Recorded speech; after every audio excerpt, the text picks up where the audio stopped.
There's no hacks, bro. It's you against you. You against you. And if you misunderstand that, you have a real problem.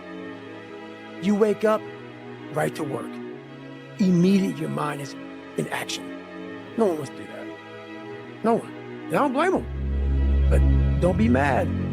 When you're laying there in your fucking bed, and you're in the fucking hospital, and you're 70, 80, 90 years old, you're thinking, man, I feel like I didn't fucking do something. Because you did. You didn't do it. You didn't do shit. You may have lived a great life, man, but you're always gonna feel empty inside. I don't feel empty. The life you want is on the other side of a few hard conversations, and you're living a life you hate because you're too afraid to have them. I think about that a lot. Hard times create hard men. Hard men create soft times. Soft times create soft men. Soft men create hard times. We are now around soft men in hard times. There's a moment when every boy realizes no one's coming to save him. And that's when he becomes a man. And some boys never get there and stay children forever. You should be a monster. He said you should be a monster, you should be ruthlessly ambitious, and then learn how to control it. And it's that old expression, it's better to be a warrior in a garden than a gardener in a war. Okay, how good you are in anything, you don't have discipline, you ain't nobody. Right. Ain't nothing without discipline, because you give up under the slightest struggle without discipline. 100%. Tell me discipline is doing what you hate to do, but do it like you love it. Doing what you hate to do, but do it like you love it. That is a great quote. I'm going to have setbacks, I know. But if I'm feeling bad, that doesn't mean I'm doing bad. That doesn't mean I am bad. That doesn't mean that I can't still take some action. Because, yeah, nothing changes and nothing changes, man. It's time to get back to work. Stop hearing yourself talk. Get off the podcast. Don't be on social media too much. Cut out all the fucking noise. Get back to the fucking mental lab. I'd say one of the strongest mental frames that has gotten me through my hardest times is thinking this will be the story that I will one day tell. And that means the harder it is, the bigger the dragon, the more epic the story, and by consequence, the more epic the hero. The fear is never reaching your potential. That's it. That always falling short, always quitting before you're done, always procrastinating, always not doing the right thing. And then one day you're an old man. Yep. And you look back and go, God, I could have been great. Yep. It could have been great. It's time to stay focused. It's time to decide, fuck clubs, fuck partying, fuck trying to fit in and socialize, rub elbows with everybody so people can stop calling you weird. Why are you so antisocial?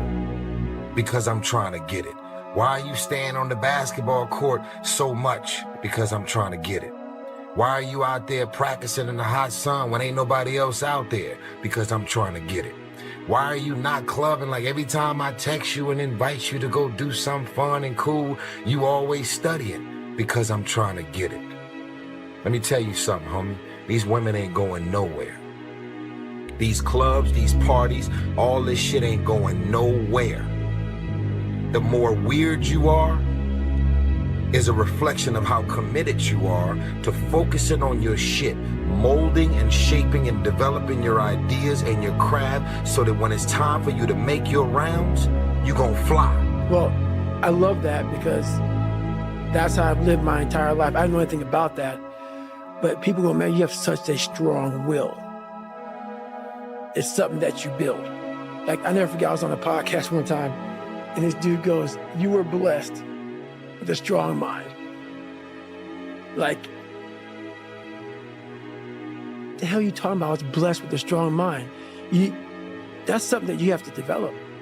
You know, people need to have purpose to get up. They need purpose to perform. You need to get to a point in your life where there's nothing on the docket. So it's perform without purpose. You have to learn how to get up and do shit when you ain't got no fucking 5K, no 10K, nothing. Nothing exists. Your life fucking sucks. You're in the fucking dungeon.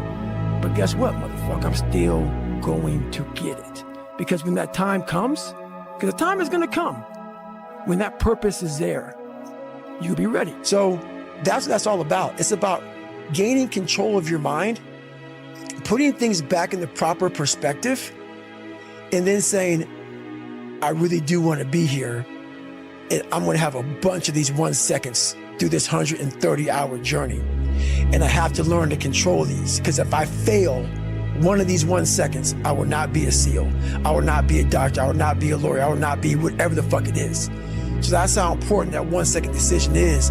It's all about your mind takes control of you. You have to say, fuck you, I run this motherfucker. Human beings need to hear this. They need to stop hearing these hacks on this and that. There's no fucking hack, bro. There's no fucking hack. Yeah, you may this and that and saunas and this, all this shit that yeah, it's great. There is no fucking life hack. To grow that thing, how do you grow it?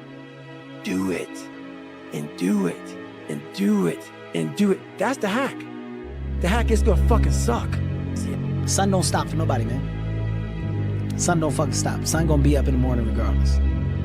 That sun is gonna be up in the morning regardless of how I fucking feel and how depressed I am. The sun is gonna fucking shine in the morning. And at nighttime, the moon gonna be there. And you gonna look up, these days gonna keep going by. So do you let the days go by and look up and you done wasted a year doing what? Or do you just pick it up? All right, well, gotta figure it out, made some mistakes, life goes on. Let me figure out life from this point. I'm a life goes on type of guy. Got it. Those I can't catch a break guys, Yeah. get them the fuck away from me. I can't be around those guys. I don't want to hear that shit. I don't want to hear that shit. I don't buy it. Because everybody has bad breaks. Yeah. I've had a shit ton of bad breaks. But you know what I did? I stayed up. Yeah. And I thought through it. And I figured out what the fuck I did wrong. And then I went back. It's like, I fucked up everything I've ever done 100 times. There's no other way to do it. And I've had a bunch of shitty breaks. Everybody has. But you got to realize when you have those shitty breaks what that is. It's an opportunity for you to reassess, reboot, get better, figure out another way, find another way through.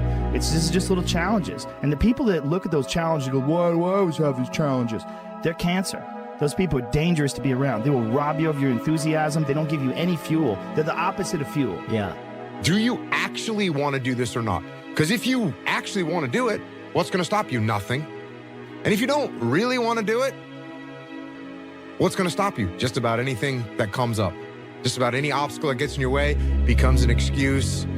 It becomes a reason. It becomes a rationale for not proceeding down that path. What are you gonna do?